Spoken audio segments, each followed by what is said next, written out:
Hello students, कैसे हो आप लोग। और आप सभी लोगों का स्वागत है वेदा एकेडमी में। तो आज हम लोग बात करने वाले हैं कि बहुत सारे स्टूडेंट परेशान हैं कि सर सेंटर एग्जाम पे क्या लेके जाना है, हमें अपने एग्जाम में क्या लेके जाना है, क्या लेके जाना है। बार बार मैराथन में भी आप लोग यही चीज पूछ रहे थे। देखो, सबसे पहली चीज तो आपको सच्चे और अच्छे मन से जाना है, बढ़िया तरीके से जाना है। जो भी आपका एडमिट कार्ड है उसको जरूर लेके जाना है। और क्या क्या एग्जैक्ट चीजें लेके जानी है अभी मैं सब आपको बता रहा हूं, परेशान होने की जरूरत बिल्कुल नहीं है, ठीक है। चलो, और आप सभी लोग ध्यान से 10 फरवरी पे जो आपकी आंसर की है वो डिस्कस होगी, ठीक है। तो उसको आप लोग जरूर देखिएगा और प्रॉपर साथ ही साथ आप लोग अपने भी क्वेश्चन आंसर चेक करते चलिएगा, ठीक है। अब मैं बात करता हूं 10 फरवरी आप आंसर की कहां मिलेगी आपको। हिंदी एंड इंग्लिश मीडियम की आपको टेलीग्राम चैनल पे भी मिल जाएगी और उस टेलीग्राम चैनल पे आगे के जो नोट्स हैं, आगे की जो पीडीएफ है वो भी सब आपको यहां पे मिलती रहेंगी, ठीक है। वेदा नवोदय एग्जाम, ठीक है। आगे बढ़ते हैं, बात करते हैं एडमिट कार्ड की। देखो समझ लो, सारी बातें समझ लो। सबसे पहले आपको आपका जो एडमिट कार्ड है उसे जरूर लेके जाना है। और एडमिट कार्ड के साथ साथ एडमिट कार्ड पे सब चीजें लिखी होंगी। आपका सेंटर का नेम लिखा होगा, जहां आपका पेपर होगा वहां सेंटर का नेम लिखा होगा। एडमिट कार्ड पे ही आपकी टाइमिंग लिखी होगी। एडमिट कार्ड पे आपके रजिस्ट्रेशन नंबर, आपकी बहुत सारी डिटेल्स लिखी होंगी।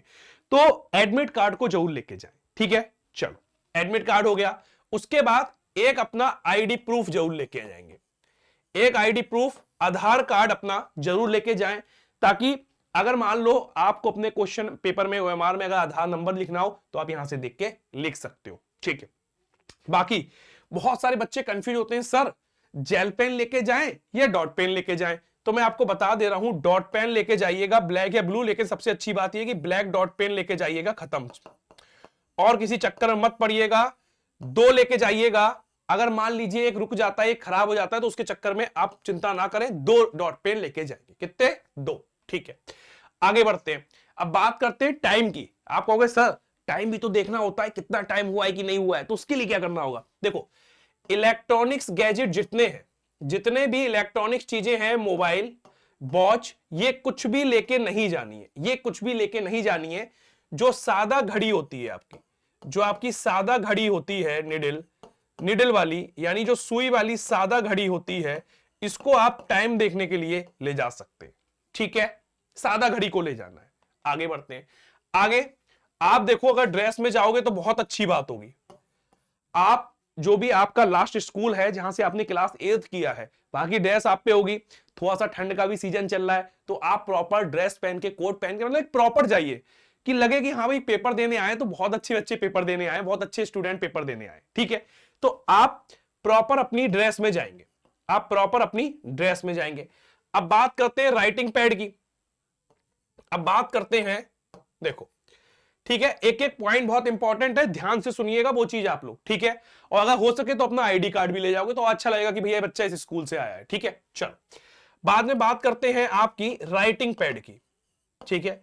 अब एक चीज ये ध्यान रखना, जो राइटिंग पैड आप लेके जाओगे वो बिल्कुल नया होना चाहिए। कुछ भी पेन से उस पर लिखा हुआ नहीं होना चाहिए, पेन से उस पर लिखा हुआ नहीं होना चाहिए। कोई भी डिजाइन, कोई भी कलाकारी उस पर नहीं होनी चाहिए। बिल्कुल जैसे ये प्लेन साफ सुथरा दिख रहा है, ऐसे ही प्लेन साफ सुथरा आपको लेके जाना है। कोई भी उसमें कलाकारी नहीं करनी है, ठीक है। वो कलाकारी आपके लिए गलत साबित हो सकती है। वो कलाकारी लगेगा कि पहले से लिख के लाएं, ये गलत हो जाएगा, गेट पे ही आपको रोक सकते हैं। आप राइटिंग पैड लेके जाइए। राइटिंग पैड इसलिए लेके जाइए क्योंकि उस पर अच्छे से आप लिख सकते हैं, ठीक है। लेकिन कोई भी कलाकारी, कोई भी डिजाइन, कुछ भी उस पर लिखा हुआ नहीं होना चाहिए। प्लेन एकदम न्यू, एकदम बढ़िया होना चाहिए, ठीक है। चलो, एक एक स्टेप समझते चलो, आगे बढ़ते हैं। आगे बात करते हैं रफ पेपर की। अगर हम लोग बात करें रफ पेपर की, तो आपको कोई भी रफ पेपर नहीं ले जाना है। कोई भी सिंगल कागज, प्लेन कागज नहीं ले जाना है। आपका जो पेपर मिलेगा, जो आपकी बुकलेट मिलेगी, उसी के नीचे आपकी रफ की जगह होगी, प्लस जो आपकी बुकलेट होगी जिसमें क्वेश्चंस होंगे, उसके सबसे लास्ट में भी 2 पेज रफ के लिए अलग से मिलते हैं, तो वो पेज वहीं मिलेंगे। अपने पास से कोई भी रफ पेज, कोई भी एक्स्ट्रा पेज लेके नहीं जाना है, मैं फिर बता रहा हूं, ठीक है। व्हाइटनर या फ्लूट जैसी कोई भी चीज लेके नहीं जानी है। व्हाइटनर या फ्लूट कुछ भी लेके नहीं जाना है, मैं फिर बता रहा हूं।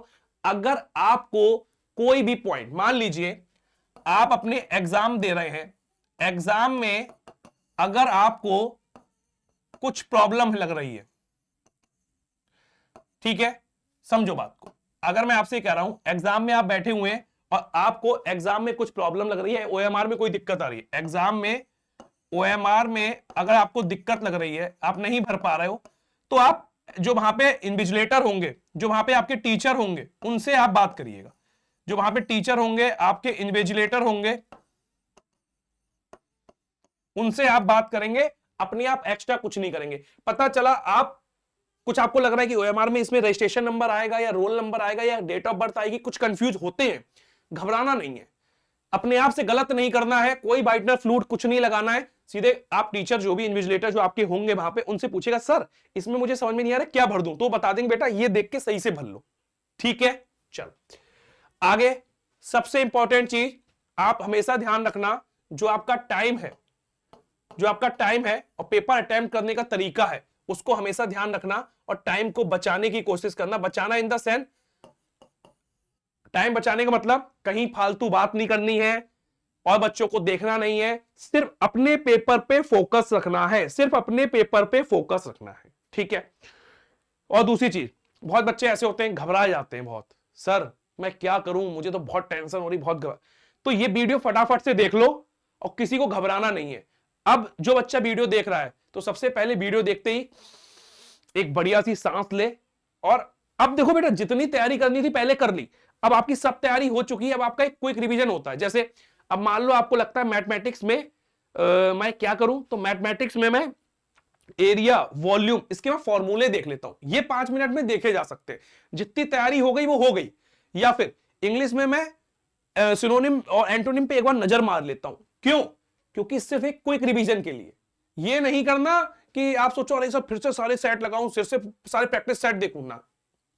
अब आपकी बॉडी को, आपके माइंड को थोड़ा रेस्ट देना है, ताकि आप समझ पाए कि कल पेपर देने जाना है, तो थोड़ा सा रेस्ट हो जाए और वो प्रोसेस में आ जाए कि कल हम पेपर में बहुत अच्छा अटेम्प्ट कर पाए। यानी कि कल सुबह तक हम ये सोचते रहे ये भी कर लें, वो भी कर लें, ये भी कर लें, तो ऐसी गड़बड़ नहीं करनी है। जो चीजें जनरल साइंस टिक मार्क वाले क्वेश्चन है, एक बार नजर मार ली, अच्छा ये क्वेश्चन हो गए टिक मार्क वाले।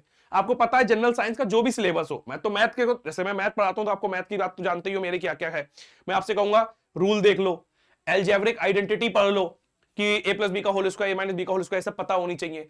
1 से लेके 15 तक के क्यूब रूट और स्क्वायर सब, ये सब याद होने चाहिए, तो ये चीज तो पता होनी चाहिए। अब आपके पेपर पे लिख, मतलब अब आप खाना खाने जा रहे हो रात में, तो आपने देखा ये स्क्वायर है, ये क्यूब है, लाओ एक बार पढ़ लेता हूं, बस इतना करना है और टेंशन तो बिल्कुल लेनी ही नहीं है।